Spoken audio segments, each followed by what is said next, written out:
Lateral entry पर मेरा ऐसा मानना है कि सरकारी व्यवस्था को कारगर और धारदार बनाने के लिए सरकार की जो व्यवस्था है इसके साथ साथ बहुत बड़े पैमाने पर लेटरल एंट्री को भी अंदर लाना चाहिए। क्यों?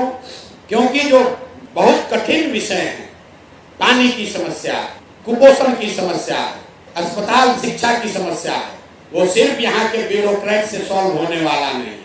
आप बताइए, कोई आईएएस अफसर है, आज वो हेल्थ डिपार्टमेंट का हेड है तो उसको अस्पताल और स्वास्थ्य की समझ है, कल उसको परिवहन विभाग का सेक्रेटरी बना दिए तो उसको बस और रोड का भी समझ हो जाएगा, परसों उसको मत्स्य विभाग का सेक्रेटरी बना दिए तो दावा करता है कि हमको मछली पालन का भी उतना ही समझ है।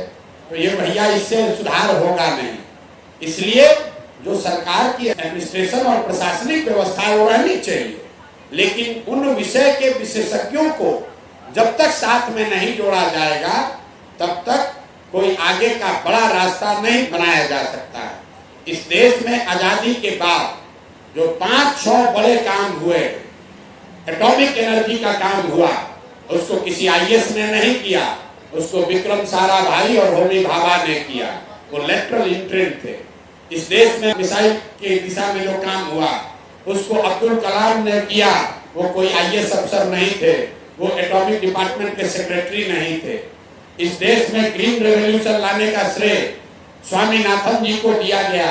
स्वामीनाथन जी एग्रीकल्चर डिपार्टमेंट के प्रिंसिपल सेक्रेटरी आईएएस नहीं थे।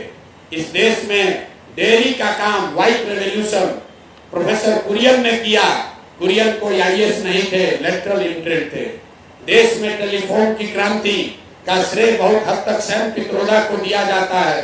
Sam Pitroda DOT, department of telecommunication के सेक्रेटरी नहीं थे, लेटरल एंट्री थे।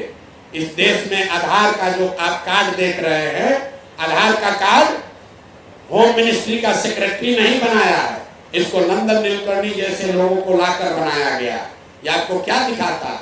जो 5-6 बहुत बड़े देश में आमूल चूल परिवर्तन वाले काम हुए हैं, वो इस देश के सबसे काबिल लोगों को लाकर जिम्मेवारी दी गई। वो काम तो सरकार की व्यवस्था के साथ ही करेंगे, लेकिन उनमें वो क्षमता है।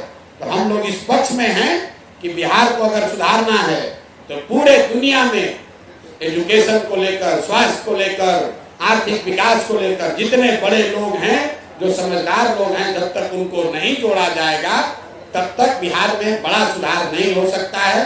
जरूरत इस बात की है कि उनमें जितने लोग बिहार में आकर अपना योगदान करना चाहते हैं, बिहार के समाज के विकास के लिए कुछ करना चाहते हैं, सरकार की व्यवस्था में इसका प्रोविजन होना चाहिए कि वो लोग आए और यहाँ के विकास में अपना योगदान कर सके। जब यहाँ के सबसे ज्ञानी समझदार लड़के वापस लौटेंगे, वो लोग यहाँ काम करेंगे, तब न बिहार सुधरेगा। यहाँ तो डिपार्टमेंट में 4 गो अफसर बैठा है जिसको कुछ आता जाता है नहीं, और वही अपना ज्ञान दिए जा रहा है और बिहार की जनता को मजदूर बनाकर घुमा रहा है 30 वर्ष से। तो बिल्कुल हम लेटरल एंट्री के पक्ष में हैं, क्योंकि वहीं से ज्ञान, वहीं से समझदारी, वहीं से अनुभव, दुनिया भर से जो अच्छी सीख है उसको लेकर ही बिहार को बेहतर बनाया जा सकता है। चंद भ्रष्ट अफसरों के, चाटुकार अफसरों के सुझाव से, उनके प्रयास से बिहार को नहीं सुधारा जा सकता है।